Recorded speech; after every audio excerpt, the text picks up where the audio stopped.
Baked Bros presents the Know Your Dose podcast. Join hosts Thomas Rimbach, Nadeem Al-Hasan, and Derek Espinoza as they turn the soil on the cannabis industry. With over 20 years of combined industry experience, these three experts will deliver your dose of cannabis, psychedelics, and personal development. Follow on their journey as they aim to destigmatize cannabis, combat the abuse of pharmaceuticals, and implement their altruistic approach into the budding cannabis industry.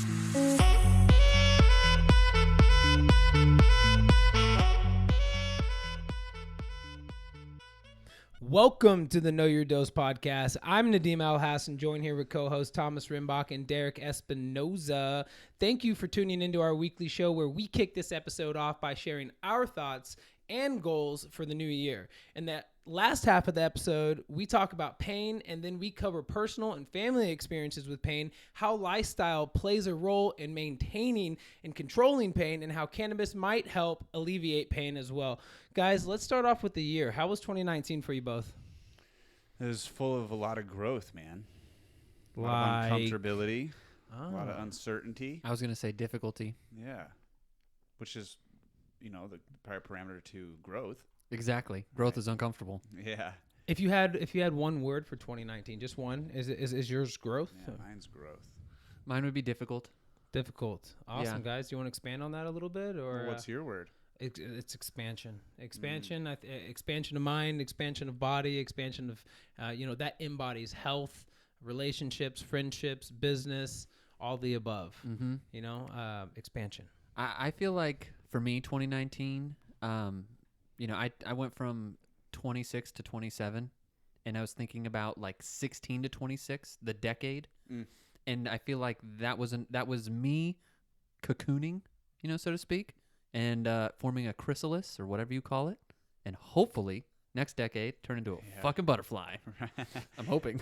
Yeah, with this consistency, we will. I want to see you fly, butterfly.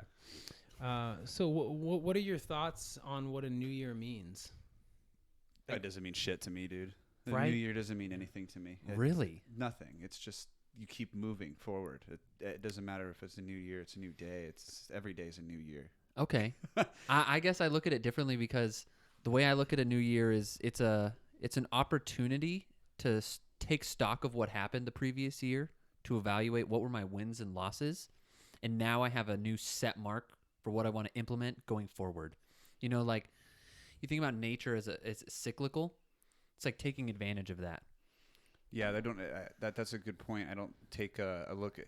I don't take this. I guess what you're saying is it takes it specifies a time where you can look back at the wins and losses, and if you're not doing that, then you're exactly. Well, I mean, it makes sense to me that you have that perspective because it's kind of like grinding, right? Every day, like today's not any different. Like don't fucking treat today any different. Like just keep going. You should be doing that shit already. But I never look back at the good shit. Right, or the things that honestly I'm focused on what I've been not doing well the whole year every day. So it's more of a practice for me to look back and see the positives of what it turned into. What was the most positive thing that happened in 2019 for you? My relationships. Okay. Ultimately, yeah, anger. I guess it succumbed by emotional intelligence. Not that it's not that I'm in all emotionally intelligent yet, but I think the intelligence factor on that end is definitely growing. And I'm being more, I guess, awareness too, awareness of my emotions. And I guess when you find yourself going into an emotional rant with myself with anger as much as I have, all I do is focus on the negative of it. And so recently I've been focusing on, hey, that you fucked up. Okay, now get started again.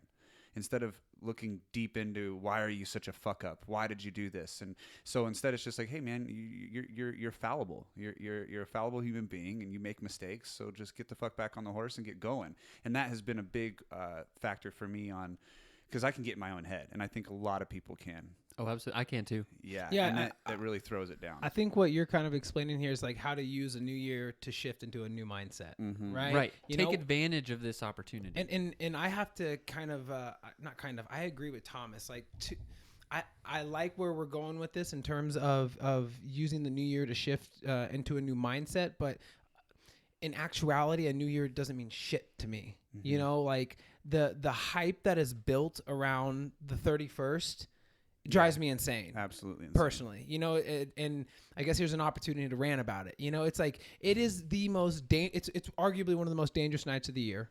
Yeah. You know, I made up a statistic I told Rainey last night. I was like, I think we're 8 times more likely to get into an accident on the 31st. well, than you 8 are times ever. whatnot. I mean, It makes a lot Probably of more. sense. it very, very well so. I mean, it's built up, it's hyped up, and then here's where I like to think about it is, okay, guys, cool. Let's goal set at the end of the year. Mm-hmm. I mean, I'm victim of it too. You know, I procrastinated a little bit, set some goals early in the month. Was like, I'm going to do this now, waited towards the end of the year. But my point being is, let's goal set at the end of the year. Let's go get fucking plastered and party. Which is a good start. And yeah, my point exactly. Yeah. Let's stay up till 1, 2, 3 a.m., pay $75 for an Uber, if you can even get one, and then sleep until 1 p.m. the following day, and then let's wake up and go to the gym. Yeah, it's a good start. It's bullshit. It's like you're lying to yourself. You're lying to yourself. That's not the way to start the year. You know, my you guys know Brad. You know, Brad was he kind of. I asked him, hey, you want to work out? You know, this week, and he was like, yeah, let's work out on Wednesday. And I was like, oh, nice, man. So like the day after New Year's, he's like, yeah. He's like, I'm not going out. Are you going out? I was like, no, I don't plan on going out. He's like, exactly. He's like, I'm not trying to start my new year like that. I was like, exactly, man. Yes. That's why you're my friend. You know, They say, you know, you can't just start writing goals on the 31st. You need to have those goals and those things written for the next year. I mean, December 1st, you gotta get through all the ambiguity of those goals when you think through them. I mean, how long does it take us to get through that book of living your best year ever? Oh my gosh, Hours, the whole day, the whole day. And you know, and if you could have done that within, you know, several days, the creativity and maybe the outlook on those goals that you're looking at would change throughout the time. And you don't start your goals on the 1st. Like, you should be starting it beforehand. You want to have all those goals set up. And a lot of people I know, if they even do set up goals for themselves, which is a very, very it's very rare to find somebody even making goals. Everybody on Instagram, this is my goal. Bull fucking shit. That's not your goal. You stole that shit from someone else on Instagram totally. Yeah. and reposted it. And you're not going to do a damn thing. You don't know what Right. metrics there are. You don't know how to get there. You don't know what your strategy is. So yeah, Metrics, man. Talk about a couple ways, you know, because listeners. Before we move on, I just want to clear up that I think we can all agree that the conventional way of going about New Year's sucks, right? And that you should be working on this all the time, and that, you know, like for New Year's, I did the same thing. I went to bed at 10 p.m. Yeah, and then I woke up at 6, and I got a workout in, and I meditated. You know, all the things that you should be doing. Mm-hmm. What I think is important about a new year and the shift that I hope our culture makes is like, this is an opportunity for me. I realized I didn't meditate as much as I needed to. Mm-hmm. The last month, I for sure as hell didn't meditate at all. I didn't exercise much, and I didn't really diet the way I should, or eat well. I don't want to use the word diet. Mm-hmm. So it's like, you know what? I'm going to start shifting, but starting January 1st, all that shit ends. A part of me dies, and a new part is reborn. You shed your skin. Exactly. You're looking at it as in a more broad perspective of like wins and losses versus the 31st, which is kind of what you and I and Nadeem are talking about, which is like go out and party. We're talking about two different things. It sounds like, and it's a great point. And like I don't want people to think that, you know, Nadeem and I are just like, oh yeah, we've got our fucking everything's goals are set up and everything. Because dude, honestly. Dude, we went to Upper Crust and smashed pizza and boneless wings. Right. Okay. In the name of eating healthier later. So but there's a balance to it, guys. But I also ate for a week. I went to my grandparents and did holidays and ate all these cookies. Why? Because I felt like I had earned it because I had done such a decent job throughout the year. I'm like, oh, I earned this. This is the time to be relaxed, dude. I fell into a hole of just that's a really junk, good point. dude. The sugar just fucked me up. And it's just now taken me like over a week to pull out of this hole that I put myself into because I felt like I deserved it. So I don't want people to think that, you know, we don't make these mistakes. Yeah, I fuck up all the time. Yeah. I love mochi late at night. I'm not gonna sugarcoat shit as much as. Yeah, I'm not going to sugarcoat shit and pretend like I don't. I mean, I think we can all be humble about our fallacies and what we don't. Yeah, go ahead. Well, I just want to jump in on that because what you just said, like you dug yourself into this pit, and I hope that people realize the power of that thinking. Because oftentimes what happens is you eat like shit, you're not exercising, you're not doing the things you should be doing, you feel like shit, and then you start blaming everybody else. And so Or yourself. Or yourself. But so like this last 2 weeks, were lax because it was holiday season. I was falling into all the pits that we were all falling into, and I had a really bad attitude. Yeah. And that didn't just affect me. Likewise, it affected my wife. Yep. It affected my kids. And it affects everybody around you. So, yeah. Yeah, like having the time off and not having the discipline and not having the routine, it was detrimental, but it was also beautiful. Yes. Because now I know for sure that I need routine. I'm a person that needs that consistency. And it doesn't necessarily mean I have to be part of work.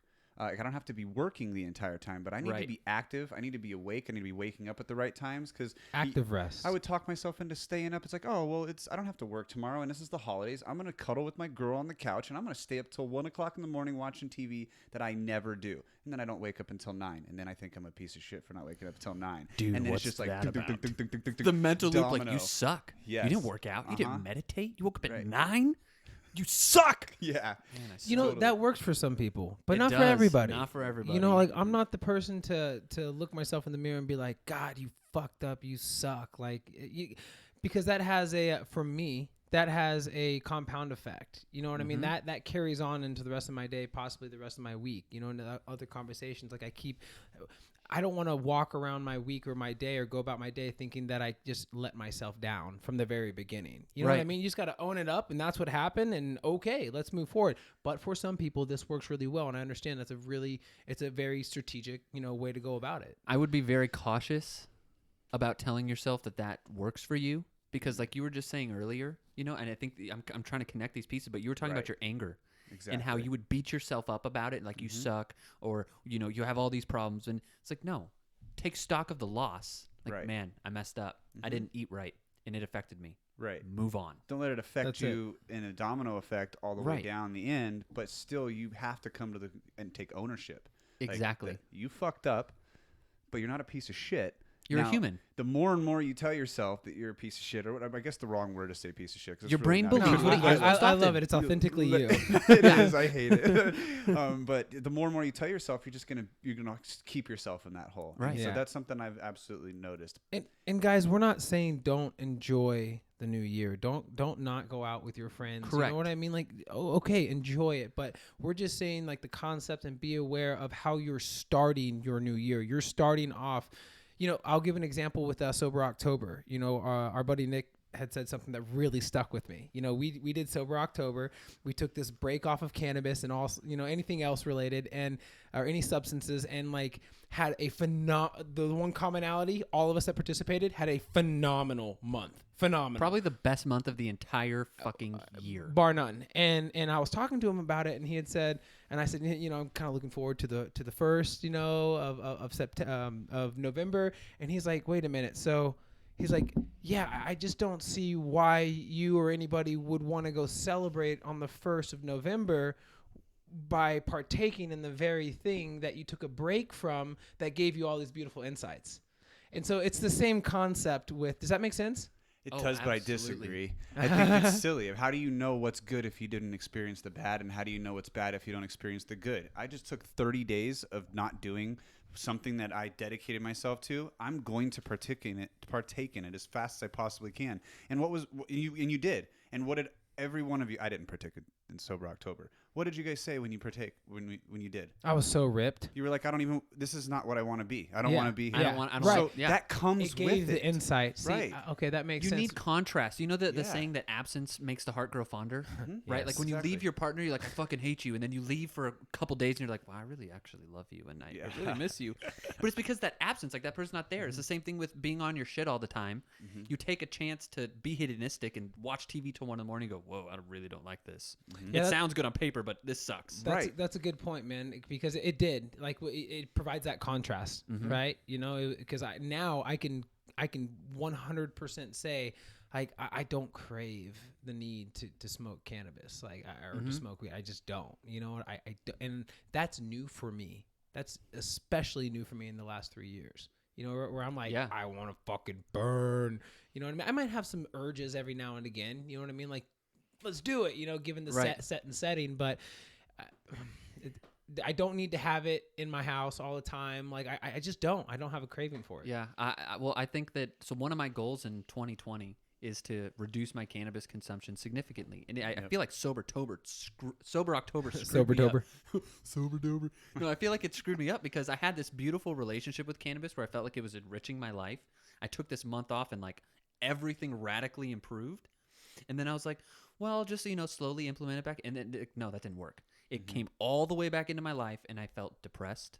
I felt unmotivated. Yeah, and I don't know if that was cannabis or me, right? Overindulging and doing that, but it's like, I got to strip this away and create a new relationship. What's the association with it? And I think that's what Nick was probably trying to get across, is like the association for the past 16 years that I've always had with cannabis is like, I like to smoke, and I like to smoke daily when I want to and how I want to, so I think that was more along the lines of what he was saying, is like, be cautious of the conditioning of the relationship that you've had with cannabis, and don't fall back into your old ways in certain if it's not serving you anymore. If it's not serving you. And for a time being, for the first 2 to 3 weeks in November, I did, you know, and now, at least now, because of the contrast, like Thomas was talking about, of knowing this break allowed me to feel like this, so I know what this feels like versus when I use this, and this is how I feel. I can now disassociate from it and be like, yeah, I don't want to feel like that. This does make me feel better in this type of setting or mindset, so on and so forth. So I'm proud of you because you did a really good job implementing that. Proud of you too, Derek. I didn't. Proud of you too, Thomas. I didn't do it though. Yeah, well, it's okay. Well, you were saying still reduced though. You still reduced pretty significantly. You did. I mean, I like to smoke at night, man. It's a nice calm down. I like that shit. And I'm not saying I don't like to. That's where you know I'm what at. I mean? I like to, but it's all I'm saying is the relationship is different. So you enjoy, because we were talking about this off air, but you like the idea of using cannabis as a way to like reward yourself at the end of the night, like, because that's how I've typically looked at it. You know what, man? Let's put it this way. My goal would be to use it for that, to reward myself, but I use it to suppress things. That's more when I when I wake up in the morning and I want to just take a one hit off of the vaporizer, I know I'm suppressing things. And you know what? 99.9% of the time I know that and still take the hit, because it's like it's an easy out. It's easier. It's easier. And so, but my goal would be to suppress that or not to suppress, to lower the intake of cannabis until it becomes a reward, or I come over to the house and I'm with my friends and we smoke, Yeah. I really like what you're saying about a reward. Aubrey Marcus talks about that in On the Day, because and Jason Silva, I'm going to drop two names here. Jason Silva has a video and he talks about how cannabis innately puts us into the present moment, right? Takes us out of the past, takes us out of the future, from worrying about the future, past being trauma, future being anxiety, and it brings us into the present moment of now, and that's what Aubrey kind of talks about in the book as well, is, work from the moment we're waking up. 50% of the population starts their day at 6 a.m. with their email. Okay. And people are going until they get home. They pull in their garage, they walk to the door, and they're going. Well, it's like, no, you pull into the garage and you disassociate everything outside of your house before you walk into the door. You check everything at the door, right? And so disassociating yourself, maybe go get a great workout in, and then reward yourself. I had a counselor one time tell me, he's like, Derek, it sounds like you start working and then you bring all that into your home and you're never switching roles. He was like, just practice taking off, like when you pull into the driveway, take off your hat as a worker, as a school person, set it down and put on your dad hat and just be present with that. I was like, wow. Nice. So sometimes when I go home and I'm really stressed, I have a lot on my mind, like, oh man, I got all this school stuff going on. It's like, take that hat off, put on dad hat, and be there with your family. Love that. It's so hard. It's really so hard. It is hard. Especially if you're wired where your brain's constantly running. It's like, right. And I don't know this. I could be speaking this out of ignorance because I don't have children, so it's pretty cool that you do, Derek, because you can add some, insight to this. We can learn from you. Right. Let me take all the falls first. Exactly. I don't know if it's just as hard, so please correct me if it is, but I feel like it's maybe easier to do that when you have obligations at home, like children and a family, because I come home, I have my dogs. Like I'm ready to keep grinding, and I will on certain days if it permits it. Right. You know, if the agenda permits it. And so I feel like it's harder sometimes for, you know, people like us. Right. That's an interesting perspective. So imagine you have the same mindset. You want to keep grinding. You want to keep pushing. But then you get home and you can't. Mhm. All that frenetic energy that you want to pour into your work, into your school, into your education, you have to hard stop and start caring about other people at that point and worry about what's going on in their life, worrying about how, you know, like I need to be there for my daughter. I need to be there for my wife. But I would like to keep working. Mhm. I would like to keep pushing. I would like to keep furthering my career. So it's like, it's a weird balance, It's man. that open energy that you have to switch on immediately. Yes. Instead of pouring things out, I have to receive. I have to, you know, consider their feelings. And yeah, it's been really difficult for me. And that's what I noticed this last 2 weeks was, it's like, man, you need to really chill out and drop things at the door and be present. What's another goal besides cannabis consumption for you this week? Dude, it's just to set up the ideal morning. So morning So I routine? want to wake up at a certain time. I want to meditate and I want to exercise. Okay. I want to do that every day because Structured? yeah. Mm-hmm. And which means I have to go to bed at a certain time. Oh, yeah. You know, at the same time. So it's just getting that right because I did that during all of Sober October. And that was the missing piece that I didn't do after Sober October. And so I don't know if I really don't think it's necessarily cannabis. I think cannabis is kind of like an intermediary step where it just makes it a little harder to wake up. Right. Well, it's harder. I think we've talked about this too but like it's discipline. Like It's discipline. Cannabis. I need the inhibits discipline. The discipline. Yes. And that's what it is. It's it's like fuck it. It's a little like Cat Williams says. It's a little fuck it in your system. And Yeah. that's ultimately what it is. It's like, you know what? I could stay away from this, or I could go home a little earlier. I could say fuck this last TV show, or I could say, but fuck it. I don't want But to. fuck You know, but when you're not consuming cannabis, you way will easier. do it. Yeah. You will be Yeah. there. You will not eat that ice cream that you know, we don't even actually have ice cream in our house as a period because we know that's not the way we do it. But you'll find sweets. At least me, I will find sweets. I've been nailing these. His girlfriend hides the candy from him, and he literally hounds it out. That's Yeah. amazing. Cannabis, it's in control. but like you were saying, like in the morning, if I don't use cannabis, I am so much of a better business person. And it's not because I'm going to make bad decisions if I'm on it. It's because I will further explore the conversations with people than I normally wouldn't because like literally like it's defined as like fuck it. It's like, that's not important. That might turn the conversation different. No, fuck it. Instead of just saying things and Right. and asking those questions and exploring that I wouldn't do. What kind of metrics do you have in place? Because I'll share that I used to be an individual that would goal set and I would just say the goal, you know, and I'd be like, okay, that's going to be the goal that I'm going for. But I didn't have incremental steps to get to that goal. So specifically for which one then? Well, so cannabis consumption? yeah. So like right there, that was a metric. You said, I'm significantly a better business person when I don't smoke cannabis. How often am I buying cannabis? Okay, so that's a metric, right? And that's a really what good one. that's the point that I'm trying to get across to the audience because some of the people listening, you know, may have a journal, you know, or a 5-star, you know, ring binder, and they've got goals written down, and then they may look at that the first couple months of the year and then probably lose sight of it or never look at it again or lose sight of that goal and then beat themselves up about that not getting that goal because you can't measure it. And it's because maybe, you know, you haven't applied a plan, you know, so a plan is useless, but planning is indispensable. That's the saying, right? And for me, what I understood by that is that a plan is useless, but planning, okay, because a plan can get shot to shit. Okay, your plan Always can eat shit, but you're way more prepared. Exactly. The planning, the preparation behind the planning, and you've really taught that to me, Thomas, is like it's the planning that prepares you for the encounters that you may have. You know, you at least have some type of context on how to deal with it. So what are some of the like best practices for goal setting that you guys are aware of? Well, there's the SMART tactic. Okay. Right? The specific, measurable, attainable.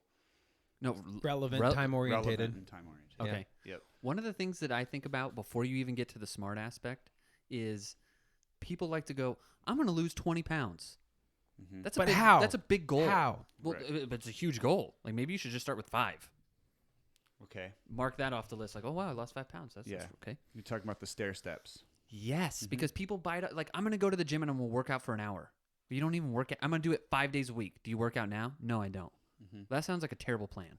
Yeah. Right? Like maybe you should try to go 3 days for 15 minutes. Right. Goals are really, really scary to a lot of people because they see this. This is a great metaphor that Darren Hardy uses, but you look at this 20 pounds, losing 20 pounds, and you look up the staircase, a spiral staircase, and it's hundreds of steps, and it's just like, oh, that's so hard to get there.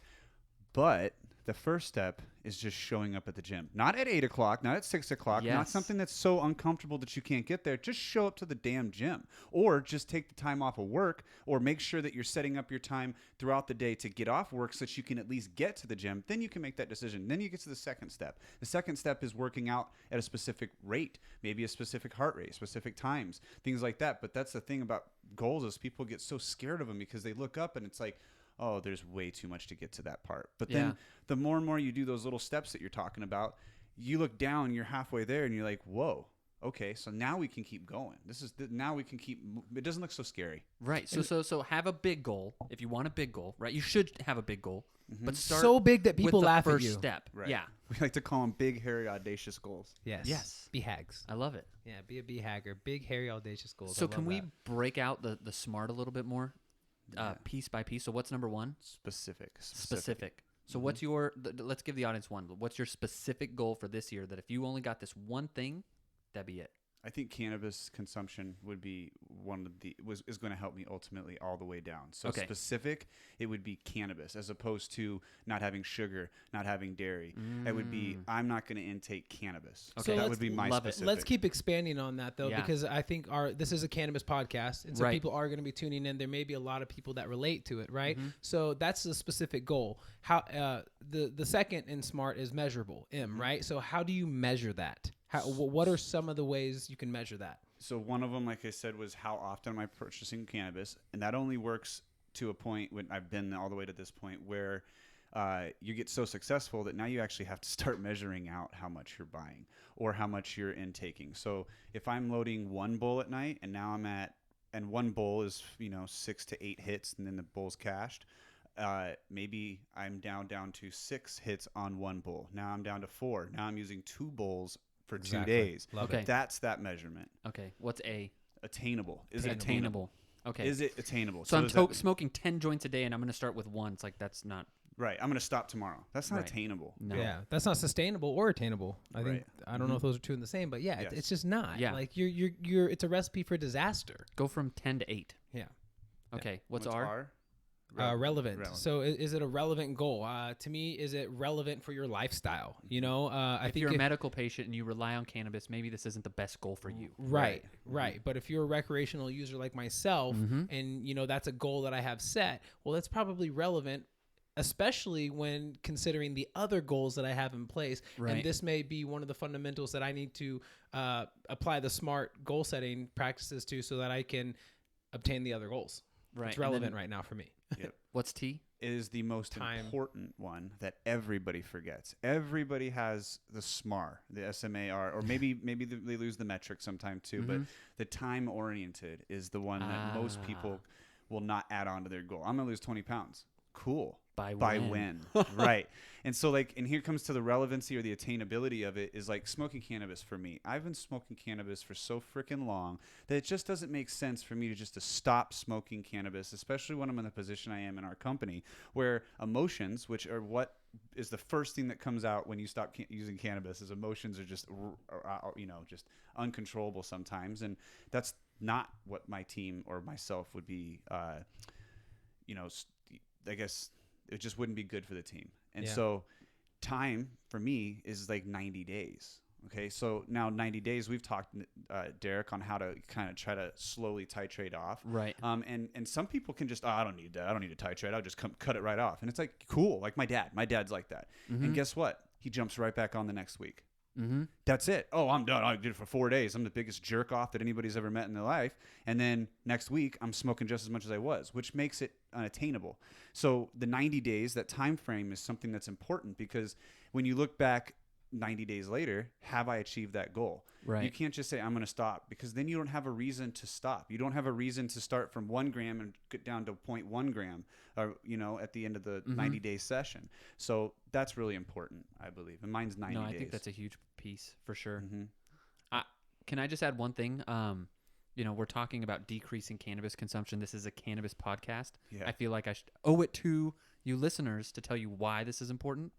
You have your endocannabinoid system, and there's a lot of, I don't know, hearsay in the industry that like cannabis is like a vitamin that everybody should be taking it all the time and that's healthy. And I would tell you, as somebody who's read lots of cannabis studies, you should be very, very cautious of that assumption. You should be looking at cannabis just like anything else in life and think, I need to be taking the minimum effective dose for my life. Because what you want, best case scenario, is to have your own endocannabinoid system functioning at the highest possible level, so you don't need as much cannabis. So that's Minimum why I think effective There's dose. people in the audience that don't know what an endocannabinoid system is. Can you kind of explain a little bit? Yeah, it's the receptors throughout your body that THC and CBD bind to, basically. And but it has its own function in the body where it's helping to balance. It's like the conductor of the orchestra. You have your nervous system, you have your vascular system, your immune system, and the endocannabinoid system is something that we think that is the mediary between all those, that takes environmental inputs and tells all the other things what to do and when. So it And kind of so- helps. It kind of helps modulate pain. Yes, it does. It helps modulate lots of different things. Okay, but there's a difference, right? So pain, is that a mental pain or is that a stomach pain, right? So then you're talking about the difference between a CB1 receptor and a CB2 receptor. Mm-hmm. Can you talk on that a little bit more and what that pain? Yeah. So, man. So you have two primary receptors, and I'm condensing this down. The endocannabinoid system is much more complicated, but you have CB1, which is found in the central nervous system, so your brain and spinal cord, and then you have CB2 receptors, which are in your immune system. Both of them are modulate pain differently. So CB1 receptors typically have like analgesic effects, which is why THC seems to be so effective. CB2 receptors, which modulate your immune system, have more like anti-inflammatory benefits. So, you basically both help treat pain, which is why cannabis is so effective. And it just depends on what type of pain, and we can go down, Well, it's a whole important to rabbit know hole. that CB1 receptors are mostly located in the brain, Mhm. right? Which Brain and is spinal what cord. which is why you get the psychoactive effect, which kind of takes your mind away from the pain at hand, Yes. right? Yes. Okay. That's actually one of the pieces that I think is fundamentally overlooked when people consider cannabis for pain, because they talk about the analgesia, which is just the ability to, like, if my pain's at a 10 and then I take an edible, now it's at an 8 or maybe a 6. My pain was reduced. But they're not taking into account the fact that I'm high as a kite right now, and I'm thinking about all kinds of other things other than my pain, which inherently reduces the pain, because through meditation you realize that what you place your attention on is what's most important. So if I'm experiencing pain right now, Right. and I'm focused on that pain, it's going to be more intense than if I place my attention somewhere else. Right. Make sense? And I think I might be incorrect, but that's kind of my understanding of how opiates work. It's about pulling your attention from it as opposed to really actually helping the inflammatory process and things that are causing that direct pain, associated pain. So I would say opiates and cannabis, they operate similarly but different. So they both stop pain, right? And I would say that opiates are more effective at stopping pain, right? Like if I break my arm and I take cannabis, like it might help. But if I take like Dilaudid, that works. The mental effects is a totally another thing. So again, opiates typically put people in this real blissful state, which again, if I'm feeling bliss the heck out, Right. I'm not going to be focused on pain. The pain. One of the things that's interesting about opiates, though, is that a significant proportion of people, once they gain a tolerance to the effects of opiates, it actually can increase feelings of pain, and they become no longer effective.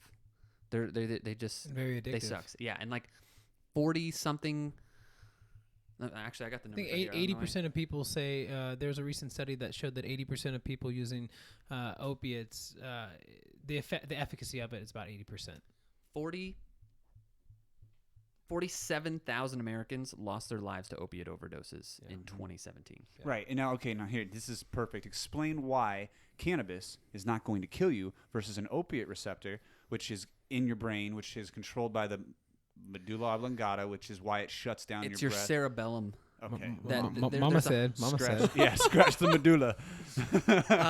The medulla might be play a role, but the cerebellum controls your involuntary. respiratory function.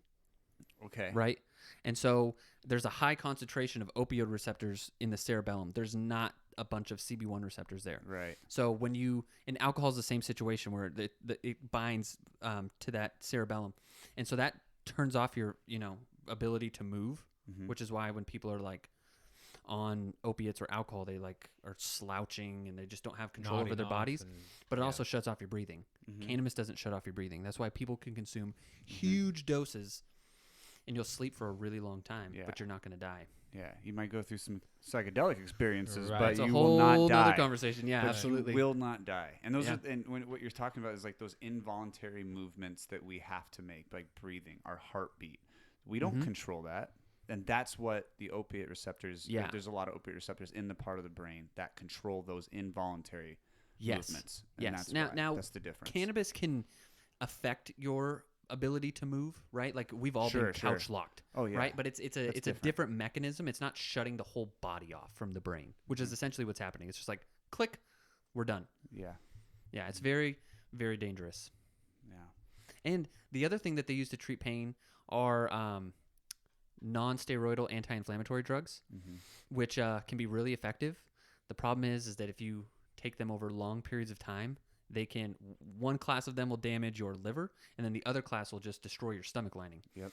So cannabis seems like it's going to be an awesome alternative, and there's not those same risks associated with it. I had to give Diesel, my dog. So he's been on prednisone for a while, and so that's actually that's not a non-steroidal. That's actually a steroidal inflammation portion of it. But it jacks up your stomach so bad that they had to give him I had to give him literally hours prior to giving him the steroid, like some type of, I forget the name of it, but it was like a caking where it caked the stomach so that it wouldn't ruin the lining of the prednisone. Yeah. So like these things are, even in ibuprofen, they say you can't take ibuprofen with another steroid either. Like because they're both so bad on your stomach that it'll burn an ulcer in your stomach. Yeah, create ulcers. And it's like, I love ibuprofen. I fucking love especially ibuprofen. when you don't use it often and because it works really works. well. It works when you take it. When I take 200 milligrams and it takes my headache away, but I also go through headaches throughout the year or the weeks, and I don't take ibuprofen for them because it's like, dude, you've got to figure out what works or what you need it for. Because I've also been, when I was in the military, I used to get really, really bad headaches, and it's like I would take ibuprofen 600-800 milligrams every day, and it wouldn't do anything at some point. And then I start shitting my brains out because my stomach hurts so bad and I have issues in my stomach and I wonder where the hell that came from. Yeah. Right. And we know that your gut is like your second brain. Yes. A bunch of your God. neurotransmitters are a whole nother conversation about that. inflammation. Look up the stuff. vagus nerve if you guys want to know how your emotions are connected to your stomach and your intuition.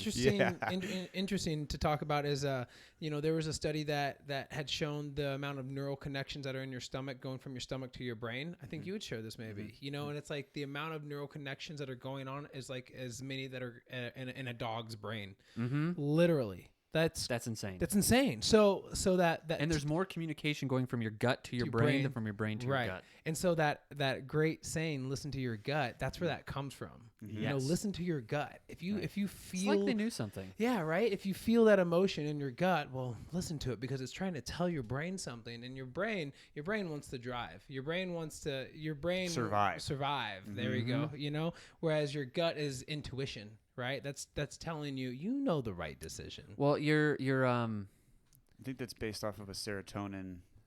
Yeah. Well, so you have these deep brain regions. So like we have the cortex, which is the outside of the brain, which is the most recently developed, what separates us from other animals. And when you say recently, this means this is as human beings have evolved and the brain has grown. Yeah. So over millions of years. So a million years, or maybe say 3 million years ago, this part of the brain did not exist. So when you say new, some people don't understand what that means. Like at some points, the reptilian part of the brain was the only thing we had. We didn't have these other parts of the brain, the emotion side. So this is what makes us human. This cortex and the prefrontal cortex specifically, the right behind your forehead, is what makes you have the ability to see something that you want and go, I should probably hold off on that.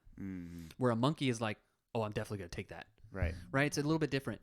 And But these deep brain regions, the reptilian brain, its ability to assess a situation is much faster than this newer part of the brain. Flight or flight. Yeah. So if I'm in a dark alley and I see you reaching for something in your pocket and you look suspicious to me, I could sit there and I could reason about, well, I mean, you know, he looks like a good guy. And like, no, you just need to act now.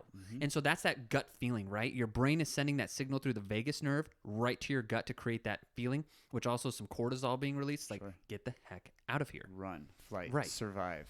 And so having the ability to, I mean, people need to be aware of that, because otherwise that just constantly is yanking you in all kinds of different situations. And you feel like your emotions are controlling you instead of like informing you. Right. Yeah. That makes a lot of sense. Something to expand on the conversation of pain. I mean, you were a patient assistant, Derek. I spent a lot of time in the dispensaries as well, face to face with patients. And what does pain look like? Man, you know, I didn't need to go to a dispensary to find out. I had my grandma. She got breast cancer when I was 6, and they did a mastectomy, or you know, where they take off a breast, and they hit a nerve. And it caused her to have severe pain. And now she's in a wheelchair now. She has her spine basically locked in a cage. And she's been down the cycle of, she has a morphine pump in her body. She takes Dilaudid. And it totally devastates the quality of life of that person after that. And when you do work in a dispensary, what you see is the opposite of what's happened to my grandma. My grandma never used cannabis. And so it's been opiate after opiate after opiate, and now she's completely disabled. Whereas I've seen people who were in her position, who transferred to cannabis, who looked me in the eye and said, Derek, I got my life back. I used to literally nod in and out of conversations. I wasn't there for my family. I didn't enjoy life. And now cannabis is giving me that back. I'm walking. I'm out of the wheelchair. I've lost 20 pounds. I'm able to go to the bathroom regularly. And then when you're out of that pain, when something like that brings you out of that pain, you're able to, I guess, adjust your lifestyle. You know, you're able to do exactly what you're saying right now. You know, is spend more time with your family, go on walks, go to the gym, go out to the store or whatever. Yes. All which ultimately compounds and contributes back to your health. Cannabis can be a gateway to health. And it is for a lot of people. It's a tool. Mental health. It's a tool. I would almost say specific mental health, right? So like that pain that you're talking about, going out and you know, me being able to take my kids out to Disneyland when I normally wouldn't. If you didn't, you're going to be in that hole of, I can't even go out. I'm so much pain. I'm so incapacitated that I can't be with my family. That mental health portion of it is extremely important. Yes. Well, one of the things that cannabis does is it makes you reflect on things. You know, opiates don't do that. You talk to people who take opiates, like there's no reflection. You're shut off. You're not even a person anymore. Once you start using cannabis, like, oh man, I think I could go for a walk. I feel like that'd be good for me. And then using cannabis, just like many of the other tools, you know, with the proper set and setting. You know, if I use, you know, cannabis in a busy setting like a concert or something, you know, I'm not really reflecting. I'm not reflecting on myself. You know, I'm in the moment, enjoying the music. And that's one way to use the tool. Correct. Right. Whereas if I'm at home and you know, I might burn one on the back patio and nobody's here and it's just my dogs, and I think my dogs are talking to me because they're looking at me in my soul. You know, I'm like, oh, okay, you want to go on a walk, or maybe I'll sit here and I'll meditate, or I'll read a book, or I'll watch TV, or whatever. But it causes you to just that simple change in setting causes you to reflect, like you're saying. Yeah, Bob Marley said it's the mirror through which you see yourself, and I think that's so powerful. And it's been a huge tool for me. I think I've used that tool as much as I possibly can. But just to be able to look at yourself and say, objectively, like, what am I doing right? What am I doing wrong? Where should I shift? Where should I move? What should I do? And I think that we should talk about, you know, because for me, cannabis did open up lifestyle choices. And I think that people should take advantage of lifestyle choices and shouldn't just rely on pharmacology. Yeah? Okay. What are some of those lifestyle choices? Man, what's your favorite? Oh, I think it was about to help pain, because your lifestyle absolutely affects your pain. Yes. And if you're doing things that are unintentionally causing you to experience more pain and you don't even know it, that's a problem. Well, let's give them 4 lifestyle practices that you can implement today, right now. Nutrition being one of those. Okay. I mean, just don't eat processed food and limit your sugar consumption. Yeah, sugar.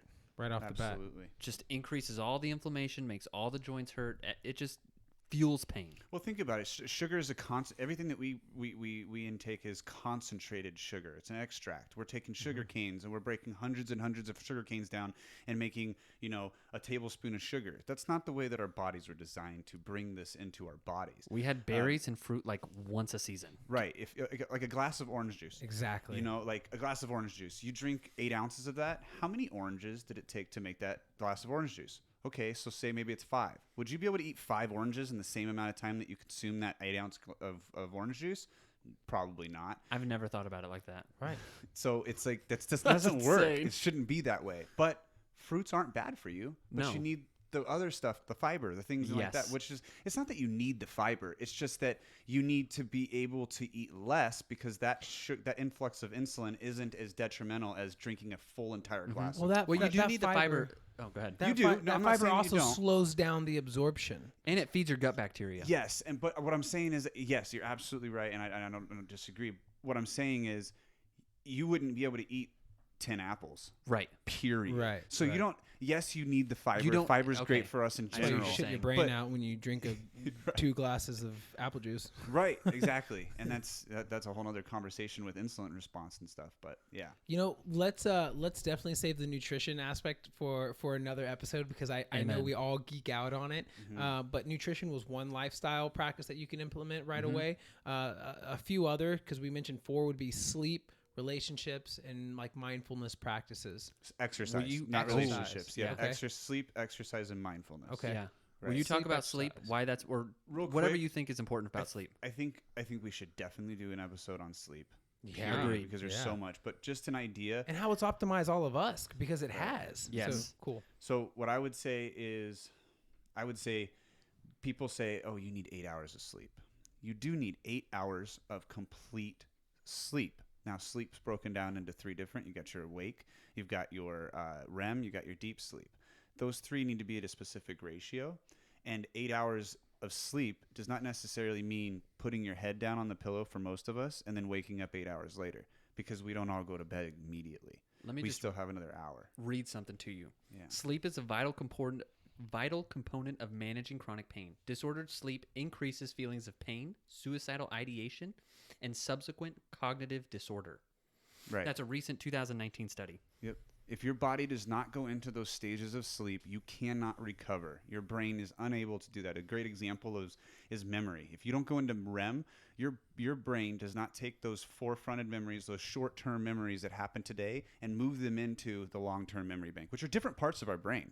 And if you don't go into that, you can't do that. So now you're not remembering things. That's just one aspect of it. There's so much, but just It's know so this. deep. Most people, if you're smoking cannabis, from what I've looked at, to get 8 hours of sleep, you need to be in bed for 10 hours. Guys, I think we're definitely going to need to expand on those 4 lifestyle practices and probably chop each one into its own episode because I know we have so much to say about it. This But is exercise then.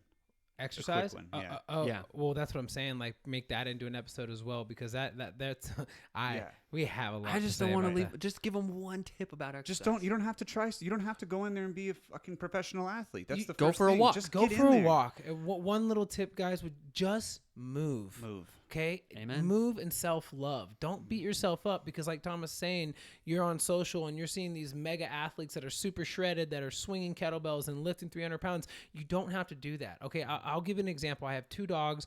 One of my oldest dogs is 12 years old. The other one's 6 years old. I calculated some rough math. Okay, some rough math. Get that rough? I calculated some and this is totally rough, but and I'm not going to break down how I got to it, but in the duration that I've had these dogs, and there are studies that show that people who have dogs obviously have a healthier lifestyle because you're walking them more. I've walked over 3,000 miles in the time that I've had my dogs. Think about that. If I didn't have dogs at all, That's 3,000 that's miles. You wouldn't have 3,000 walked. miles. Okay, I walk a mile to 2 miles every day. Nearly every day. Yeah, I definitely have to see your rough math, but I definitely get your point. Well, think about it, man. I've had Kilo for 12 years. I've had Millie for 6. 3,000. That means like you could have walk the nation. Across this Exactly. country. Yeah, exactly. And think about that, man. That's a lot. And something simple as that. Just move. And that's what I like to call a Exactly. compound effect too. So to tie into nutrition in this, because we were talking a little bit about that and how this compound effect really works, it's really good to walk after dinner, right? Versus sitting down watching TV. Most of us eat dinner, then we sit down, we watch TV, and that's that. It's really good for digestion to go on a walk. So when I eat, as often as I can, I'll go on a walk. That's good for digestion, right? Well, I'll also take my dog. Well, now I'm getting exercise. Now my dog's getting exercise, right? So that's how the compound effect works. So walking after you eat, walking your dog, just move, guys. Just move. And don't move to your capabilities, right? Don't beat yourself up. I think the last thing I'm going to add is mindfulness is huge because it teaches you how to take your attention and place it elsewhere. And we kind of already talked about that, but just getting your mind off of pain in the moment is going to be huge. And to tie it all together, these things, compound effect, that's real. Because if diet gives you 20% reduction in pain and exercise gives you 10 and sleep gives you 5 and mindfulness gives you 2, I'm not going to do the math, but that's significantly less pain than you were experiencing before. Hey, 1%. 1% would be nice, right? Our great friend Bob is in a lot of pain, and he told us last time he sat down. He said 1% is 1%. Like 1% helps, and even with there's those a lot of 4, people that can relate to that. right? And even with those 4, what we just talked about, there are still people that are going to be in excruciating pain. But these are things that can help that 1%. That 1% from is extremely important too. Guys, I'm super thankful to have shared 2019 with you. Amen. I'm Likewise. looking forward to sharing 2020. Do you guys have any predictions before we close this episode out? 33% chance of what is it? A recession. Yeah, recession. 33%. 33%? Which You think it's going to happen? I think it's going to be 33% chance, which is, to me, everything's a 50-50 chance. So if it's less than 50%, I don't think it's going to happen. But I like those odds. Let's go to the casino. oh God. Well, how about you, Derek? I think I'm not going to get into the weeds on this, but I think Trump is going to win the 2020 election. That's my prediction. Yeah, man, that's definitely more to talk about. I think there's going to be a big breakthrough with psilocybin, on a more national level. So I'm interested to see how that plays out. Just did it. Right, Denver, California. California's following suit. They like to do their way. Right, and I think we're going to see fucking money and give away to a bunch of people. Johns Hopkins opened up, their psychedelic institute. Right. So I think we're going to see some pretty cool breakthroughs with that. Guys, this has been an awesome time sharing this space with you. I really appreciate it. Audience listening, we appreciate you. Thanks for tuning in. And until next week. Bye-bye.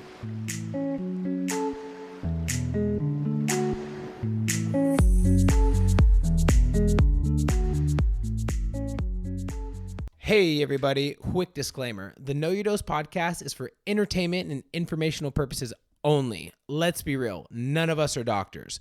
Our content is not intended to be a substitute for professional medical or public health advice. Please be smart and always seek the advice of your physician or other qualified healthcare professional with any questions you may have regarding a medical condition. Seriously, never disregard professional medical advice or delay in seeking it because of something you heard on this podcast. That would just be insane.